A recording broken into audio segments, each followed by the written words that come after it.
menghilangkan risiko hingga titik nol, maka sejatinya kita sedang proses menuju kebangkrutan organisasi. Jadi setiap aktivitas itu pasti ada risikonya, tapi juga ada peluang. Oleh karena itu, risiko itu tidak bisa dihilangkan. Kadang ketika risikonya tinggi, peluangnya juga tinggi. Nah, itu ya. Antara risiko dan peluang ibarat dua sisi mata uang yang beratnya saling berbanding lurus. Semakin tinggi peluang, maka semakin tinggi pula risiko yang melekat padanya. Intinya adalah, yang terpenting di sini adalah kita mengenali risiko untuk setiap pekerjaan, apapun itu. Termasuk kalau di panjenengan di sipil ya, ketika membangun sebuah jembatan atau gedung, itu risikonya apa saja, harus diidentifikasi. Nah, nanti setelah diidentifikasi, bagaimana cara kita meminimalisir risiko itu atau mengendalikan risiko sampai pada titik di mana kita mampu mengendalikannya, atau mengelola risiko sampai pada titik kita mampu mengendalikannya, gitu ya. Oke. Nah, manajemen risiko ini memiliki tujuan. Yang pertama, untuk menciptakan dan melindungi nilai-nilai organisasi. Nah, risiko itu umum sekali ya, tidak hanya risiko K3, bisa nanti risiko di bidang lain. Ini saya bicara umum ya, karena ada panduan manajemen risiko itu tidak hanya pada K3, tapi juga bisa untuk investasi dan lain sebagainya. Nah, gitu ya. Ini apa?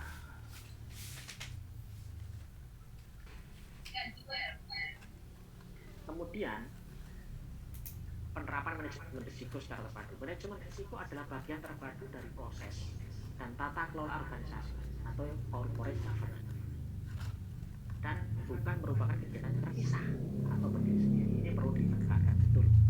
Manajemen risiko itu ya, setiap aktivitas organisasi itu mengandung risiko. Oleh karena itu, manajemen risiko itu juga harus integrated dengan aktivitas organisasi, bukan kegiatan yang terpisah. Oke. Kemudian proses manajemen risiko. Ya, proses manajemen risiko itu ya dari proses ini bisa kita lihat. Yang pertama adalah kita mengenali lingkup dan konteks dan kriteria. Ya, konteks dan kriteria kita kenali dulu. Kemudian kita baru melakukan yang namanya identifikasi risiko. Setelah kita identifikasi, kita analisis risiko. Setelah itu kita evaluasi dan kita ada tindakan atau perlakuan untuk penanganan terhadap risiko itu.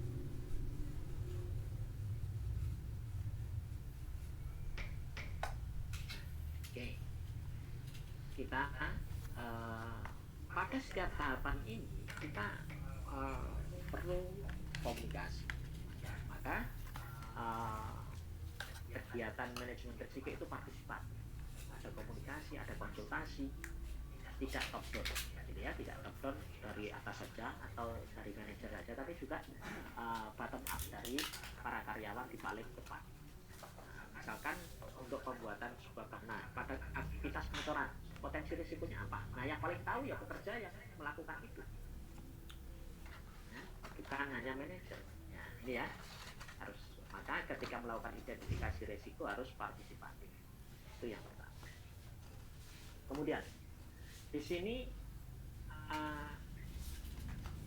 ada penyebab kegagalan manajemen risiko. Jadi tidak semua perusahaan yang menerapkan manajemen risiko itu sukses, ya, tapi ada juga yang gagal, ya, pasti tidak menerapkan. Penyebab kegagalan manajemen risiko: satu, tidak mengenali risiko. Kita bekerja, kita tidak tahu risikonya apa. Itu penyebab utama kegagalan manajemen risiko. Atau kita tahu ada risiko tapi mengabaikan. Kita sudah tahu itu ada risiko tapi kita tidak menganggap itu risiko atau mengabaikan. Atau kita tahu itu ada risiko tapi kita sembunyikan, orang lain nggak boleh tahu, cuma saya saja yang tahu. Atau pimpinan saja yang tahu kalau ada risiko itu, sembunyikan. Kemudian yang keempat, tahu ada risiko tidak dipantau perkembangannya seperti apa. Ya, risiko itu kan naik turun, yang fluktuatif, tidak dipantau. Itu juga menyebabkan tekanan. Oleh karena itu risiko itu harus dipantau secara periodik. Kemudian tahu ada risiko, tapi tidak dikomunikasikan kepada pihak-pihak yang terkait dengan risiko itu juga penyebab. Nah, jadi yang tahu hanya pimpinan saja, ya kemudian karyawan tidak diberitahu, supplier tidak diberitahu, subkon tidak diberitahu, dan lain sebagainya. Ya, tidak dikomunikasikan, ya nggak ada gunanya. Gitu. Nah ini, oke, sekarang kita masuk risiko itu apa? Gitu. Risiko adalah kombinasi dari kemungkinan dan keparahan dari suatu kejadian. Kemungkinan dan keparahan. Jadi kemungkinan terjadinya sesuatu dan keparahan sebagai akibat dari kejadian itu seberapa parah. Nah, ini kan setiap proses bisnis atau setiap aktivitas itu mengandung risiko. Berarti aktivitas itu dianggap sebagai sumber risiko. Nah, kemudian ada kejadian. Kejadian itu kemungkinan terjadinya berapa? Berapa kali, berapa persen, berapa periode, gitu. Kemudian dampaknya seberapa parah. Nah, risiko itu perkalian keduanya itu. Jadi risiko itu perkalian antara D, dampak dan kemungkinan terjadinya, atau dampak dan frekuensi. Gampangnya seperti ini. Ada rumus risiko yang lain juga, ada ditambahkan persebarannya dan lain sebagainya gitu ya. Ya ada juga gitu. Tapi cukup dua saja supaya lebih mudah. Kita harus di sini kita harus pelan-pelan memahami apa itu identifikasi risiko, apa itu analisis risiko, apa itu evaluasi risiko. Ya. Jadi ada istilah risk identification, risk analysis, dan risk evaluation. Nah, ini harus nanti bisa dibaca sendiri ya. Intinya kalau identifikasi risiko ya proses di mana kita melakukan identifikasi terhadap potensi risiko pada semua tahapan kegiatan, pada setiap proses ya. Kemudian analisis risiko, proses analisis terhadap potensi risiko. Analisis risiko dapat berupa analisis kuantitatif, semi kuantitatif atau maupun kualitatif. Kemudian evaluasi risiko, risk evaluation. Risk evaluation itu proses evaluasi hasil analisis. Jadi hasil analisis itu dievaluasi, efektif orang, gitu ya. Oke, nanti akan lebih dijelaskan. Kalau identifikasi risiko itu pertanyaan kembali adalah apa yang terjadi, di mana lokasinya, mengapa itu bisa terjadi. Kalau analisis risiko itu apa dampaknya, seberapa mungkin terjadi, seberapa sering terjadi, apakah ada tindakan atau metode yang saat ini telah dilakukan untuk mengurangi dampak risiko itu, seberapa efektif tindakan yang telah dilakukan, dan apa jadinya jika tindakannya tidak efektif. Nah ini kan tadi analisis. Kemudian kalau evaluasi, apakah tingkat risiko yang ada dapat diterima. Jadi ini ada risiko, ada tindakan. Kalau tadinya risiko itu nilainya 10, setelah ada tindakan risikonya jadi 5. Nah, angka 5 ini bisa kita terima nggak? Oh belum. Berarti dari 5 ini harus kita turunkan lagi menjadi 2 tindakan. Berarti harus ada tindakan lanjutan. Nah, itulah evaluasi risiko. Jadi risiko ini tidak akan hilang. Risiko tidak akan hilang. Tapi kita intinya adalah menemukan adanya risiko, melakukan tindakan untuk mengendalikan risiko, dan menjustifikasi sampai titik mana risiko itu bisa kita kendalikan, kita terima dampaknya. Kalau masih belum bisa kita terima dampaknya, ya kita kendalikan dengan aktivitas lanjutan lagi, program lanjutan. Clear ya? Oke, di sini ada proses identifikasi risiko yang pertama. Nah, proses identifikasi risiko ini ada istilah sumber risiko. Ada kejadian risiko, ada konsekuensi, ada pengendalian, ada waktu. Sumber risiko ya kondisi atau lingkungan, ya aktivitas, ya, bisa perilaku. Kemarin kan kita sudah paham tentang teori domino ya di awal. Kemudian kejadian, peristiwa yang dapat terjadi karena dipicu oleh sumber risiko. Ya, konsekuensi, dampak dari risiko. Ya. 4. Mekanisme kontrol internal berupa kebijakan dan prosedur pengendalian, serta tindakan lain yang bersifat pengendalian terhadap risiko. Jadi pengendalian itu macam-macam caranya, bisa dengan SOP, dengan kebijakan dan sebagainya. Waktu, perkiraan kapan risiko itu terjadi dan di mana risiko itu dapat terjadi. Jadi kapan dan di mana. Oke. Nah, akar penyebab risiko bisa faktor manusia karena orangnya memang tingkah lakunya dan sebagainya, atau faktor kebijakan, belum ada kebijakan atau ada kebijakan tapi membolehkan misalkan, atau faktor administratif, pengaturan jadwal misalkan, faktor prosedur, tata cara penggunaan alat dan sebagainya, atau tata cara produksinya, faktor keuangan, faktor peraturan, peralatan, faktor lingkungan dan sebagainya. Jadi banyak aspek, banyak faktor yang menjadi penyebab atau akar penyebab dari risiko. Nah, ini bisa dilakukan dengan analisis tulang ikan, dia akan dilakukan, atau fishbone analysis. Ya, nah, nanti bisa fishbone analysis dipakai untuk menganalisis ketika terjadi risiko, ini akar penyebabnya kenapa? Misalkan terjadi kecelakaan, ini potensi kecelakaan. Akar penyebabnya apa? Oh, karena memang ini perilaku pekerjaannya tidak mau pakai APD misalkan, menyepelekan, tidak mau pakai SOP, sehingga dia bekerja maunya sendiri dan sebagainya. Banyak sekali. Nah, ini harus dianalisis, ya, akar penyebabnya menggunakan diagram tulang ikan. Bisa juga kita melakukan identifikasi ya faktor-faktor sumber bahaya. Ini apakah itu faktor kimia, faktor biologi, ya bahaya itu ada. Kalau faktor kimia itu apa? Ya ledakan, ya bahan kimia. Biologi ya sengatan, terekaman, gigitan, gitu, sengatan. Kalau ergonomi ya posisi ini, penempatan dan segala macam ya.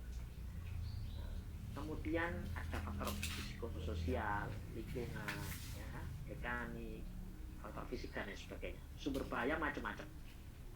Ya, nanti bisa kalian identifikasi. Nanti di Mbak Diana akan lebih detail. Contoh kimia, misalkan kimia itu kan ya apa? Kimia itu bisa terhirup melalui pernapasan atau kontak dengan kulit, macam-macam bentuk. Kemudian bahaya fisik itu bisa suara bising, getaran, itu mesin terus-menerus, itu juga radiasi ya, sinaran dan sebagainya, paparan, ya, thermal atau macam-macam. Ya. Kemudian biologi ya tadi, biologi biasanya binatang yang menyengat gitu ya, serangga atau mikrobiologi, bakteri, virus seperti saat ini ya kan? Nah ini bahaya, macam-macam bahaya. Ergonomi, posisi bekerja ya, mengangkat, posisi duduk dan sebagainya, bekerja di ruang sempit ya, atau bosan, overload, macam-macam. Ini ergonomi, masalah ergonomi. Psikososial ini ya intimidasi, trauma, pola gilir kerja, pola promosi, kompensasi kerja, semacam-macam. Ini kan terkait dengan organisasi perusahaan. Bahaya mekanis itu yang berputar ya, dan segala macam.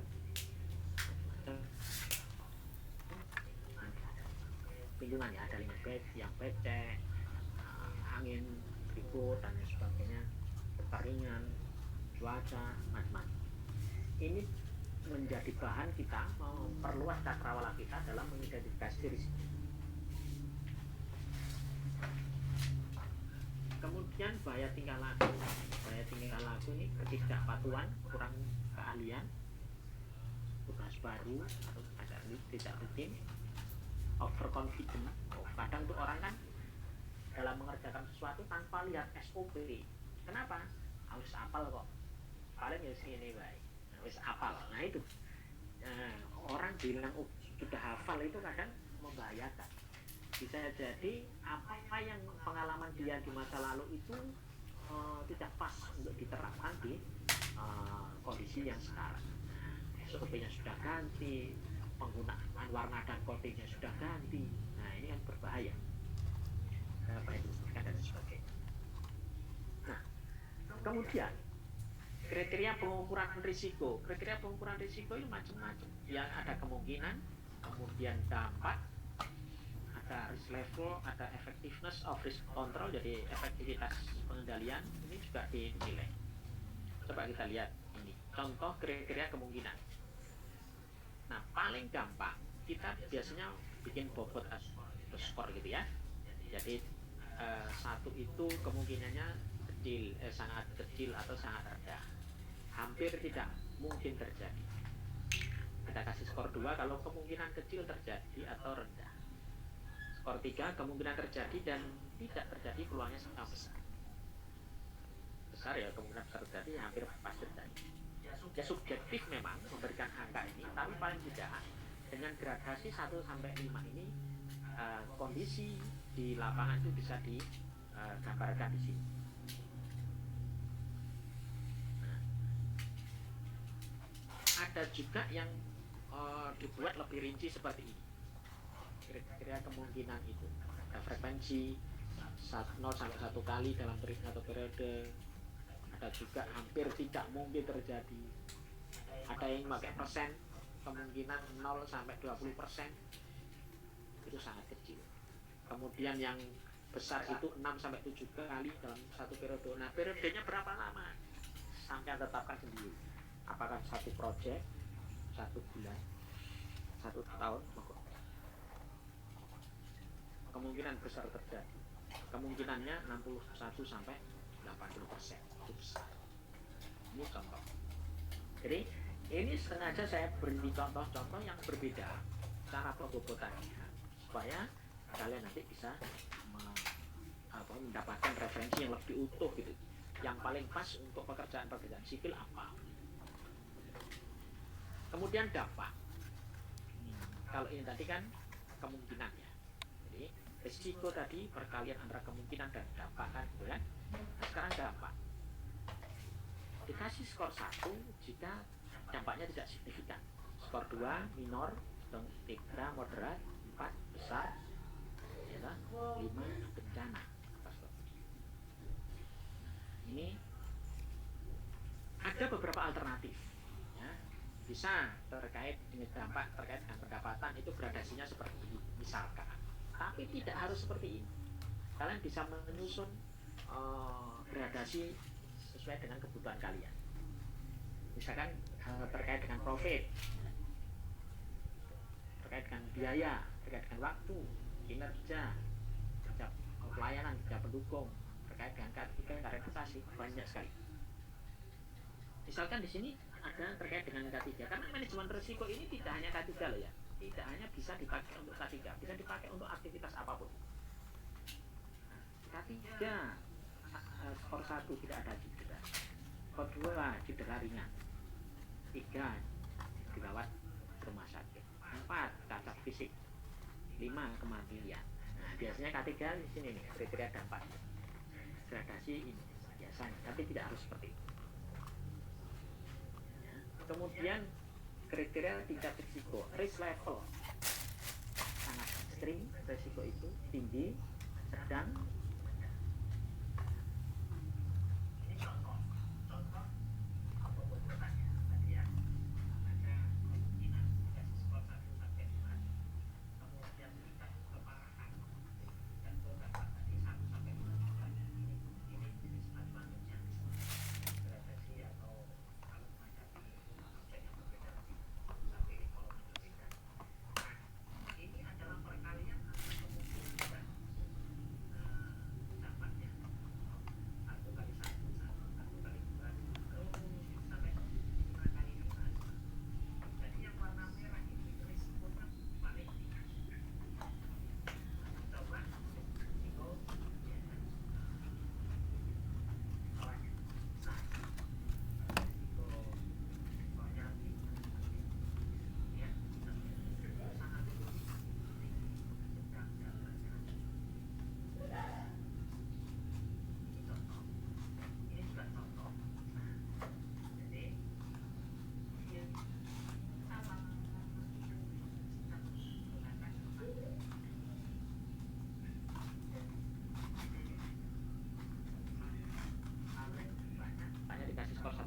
kemudian dipertemukan.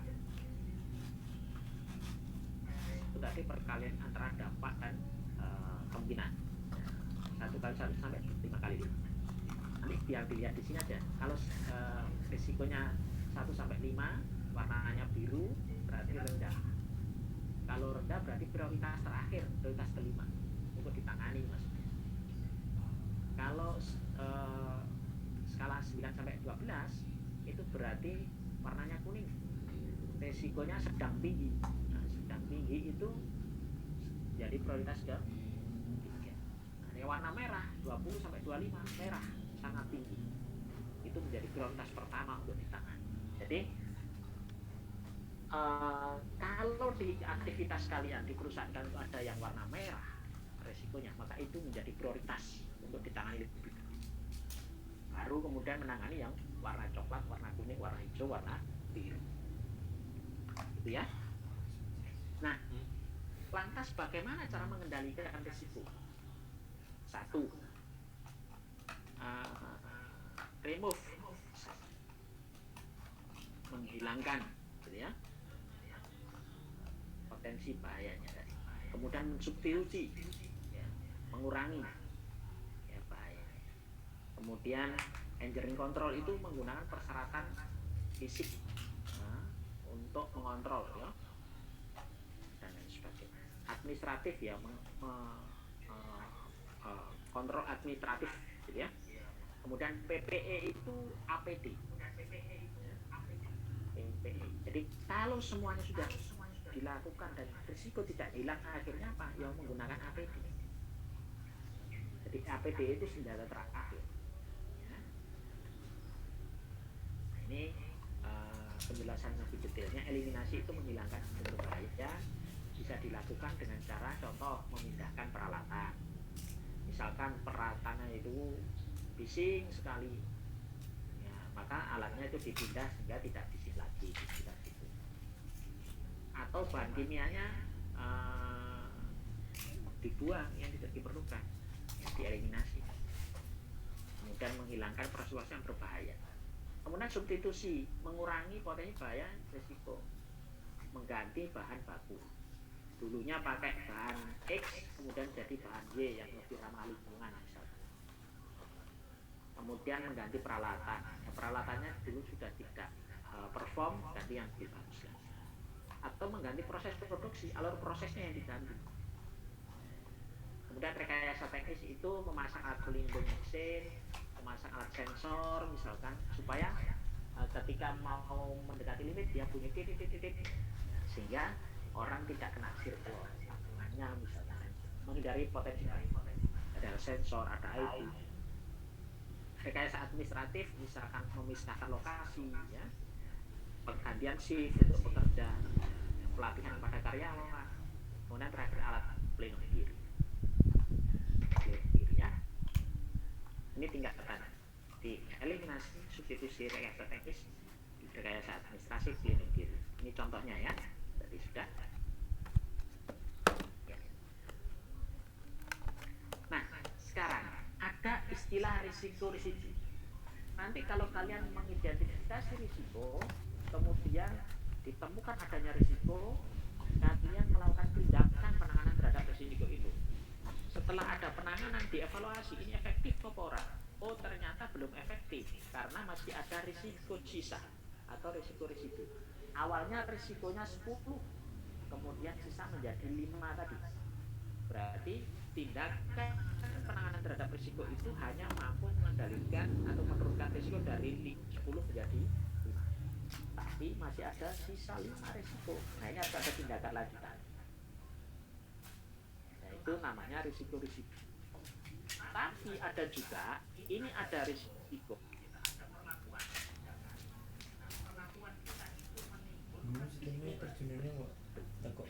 Itu namanya secondary risk. Risiko sekunder. Jadi risiko yang muncul akibat, ya, penanganan yang kita lakukan. Awalnya itu nggak ada risiko itu, tapi karena ada penanganan kita maka muncul risiko baru. Jadi di sini ada istilah residual risk, ada juga risiko secondary risk. Ini ilustrasinya ya. 25 ada perlakuan turun dari 9. 9 ini masih belum bisa tolerir. Ada perlakuan lagi. Nah ini jadi 4 atau bisa tambah lagi risiko yang lain juga ya. Nah, kemudian ketika kita melakukan identifikasi risiko, kita bisa menggunakan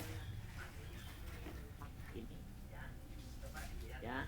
Coba dilihat itu kan nomor proses, kegiatannya apa, unit kerjanya di mana, potensi risikonya apa. Nah, potensi risikonya apa, kemudian kita bentuk K, kemungkinannya berapa, B, dampaknya berapa, kemudian dampak kali kemungkinan menjadi risikonya berapa ya, melalui matriks yang tadi. Kemudian tindakan kita apa, PIC-nya siapa, dokumentasinya apa yang diperlukan. Nah, kemudian perlu dimonitor risiko ini, apakah tindakan kita tadi sudah mampu mereduksi risiko sampai pada batas yang darurat apa enggak, dan sampai efektivitas, kemudian masih ada risiko-risiko enggak, gitu kan. Terus kalau masih ada, rekomendasinya apa, gitu. Nah ini contoh.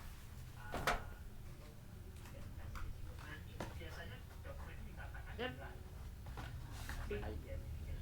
hazard identification and risk assessment, ada juga ditambah C di belakangnya, hazard identification and risk assessment and control, gitu ya.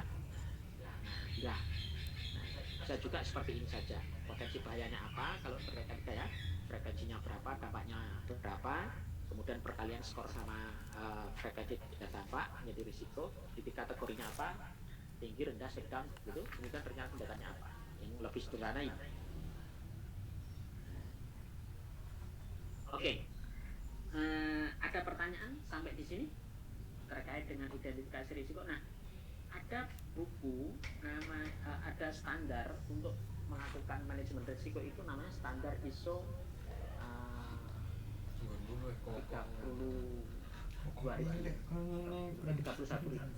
ISO 31 tentang manajemen risiko. Kalian bisa baca-baca.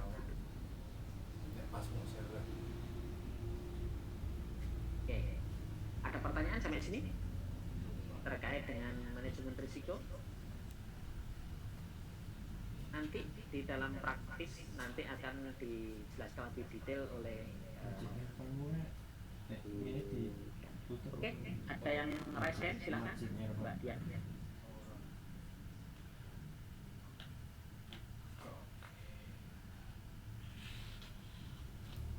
Silakan. Maaf, kecepatan. Oh gitu. Ada pertanyaan rekan-rekan yang lain? Permisi Pak. Oke, Mas Afnan. Penyusunan manajemen risiko tadi tergantung apa yang dibutuhkan seperti itu Pak. Iya, sesuai dengan aktivitasnya. Misalkan kita bangun jembatan, gitu ya. Nah, aktivitas dalam bangun jembatan itu apa saja?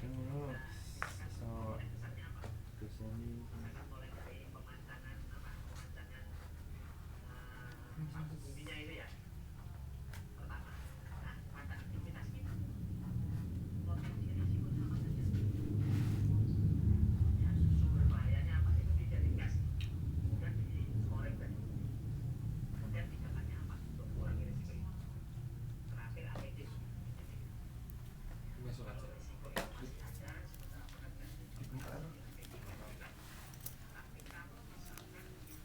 Bisa kita lakukan mengenai risiko tanpa pakai APD. Tuh banget sih Pak. Jadi kenapa kita pakai APD? Karena masih ada potensi risiko yang tidak bisa kita.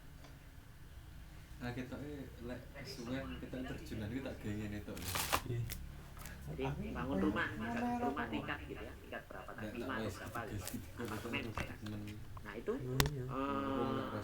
identifikasi aktivitasnya apa saja, potensi bahayanya apa saja di setiap aktivitas itu atau setiap bagian ini. Bahkan di tempat parkir itu ada sumber bahaya, bahkan di ruang kantor itu ada sumber bahaya, setrum listrik lah, bahaya kejatuhan apa begitu ya.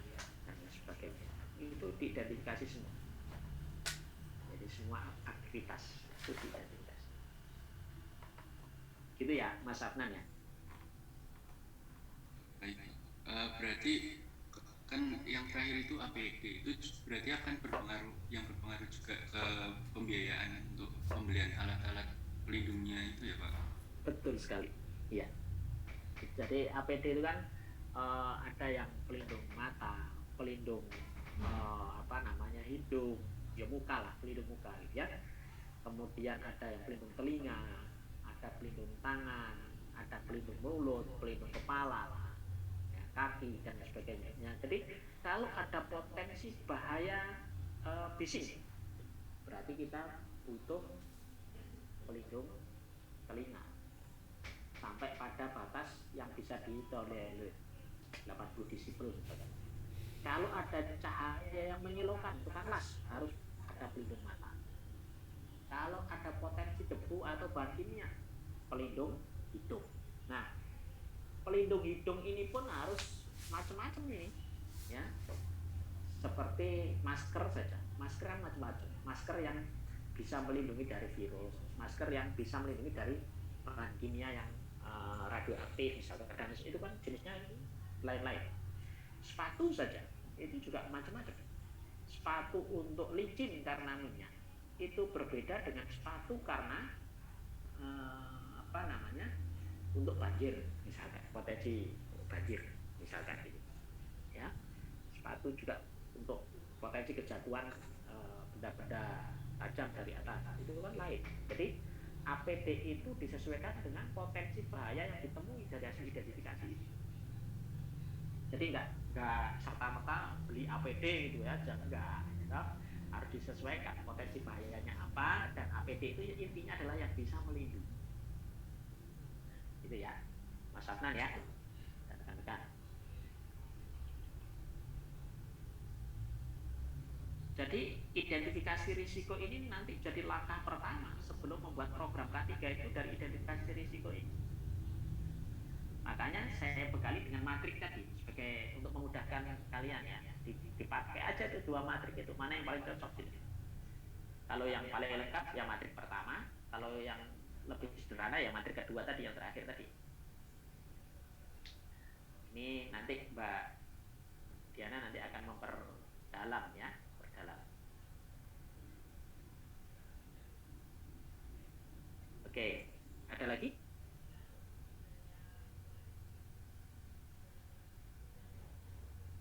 Silakan kalau ada yang bertanya lagi.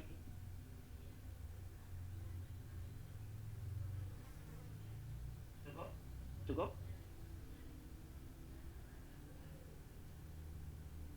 Cukup sepertinya. Cukup ya. Oke, kalau cukup silahkan dibuka semua kameranya. Ini pertemuan terakhir bagi saya. Nanti kita saya pengen tahu lagi nih wajah-wajahnya. Nanti ketemu di jalan atau ketemu di mana itu bisa saling sapa lah. Jadi untuk pertemuan keempat dari saya ini nggak ada tugas, tugasnya cukup 1 kemarin aja ya. Dia akan menjadi tambahan penilaian buat praktikum kalian ini. Yang sudah kelihatan Mas Afnan, Mas Ahmad sudah, nih Mbak Wisna sudah ya, ada Aulia, Joshua, Faisal, Abdika belum kelihatan ya, Virus,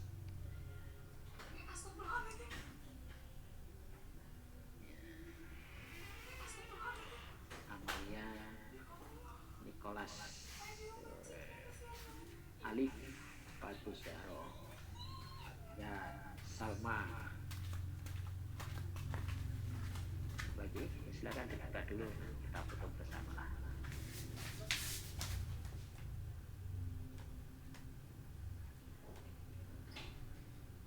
Ini belum kelihatan nih yang lainnya, silakan dibuka dulu. Maaf Pak, sebelumnya, tapi kamera saya sudah rusak Pak. Oh iya, kapok. Ini sudah di Jogja semua atau masih ada yang di rumah? Masih ada yang di rumah Pak. Kalian itu bukan angkatan kalian ya yang praktikum di ini ya, yang ngubur-ngubur itu, bukan ya? Yang pakai tulis CS itu atau total session ya, apa? Itu kayak kemarin kan banyak angkatan yang sudah pada praktek itu, yang teman-teman sipil itu.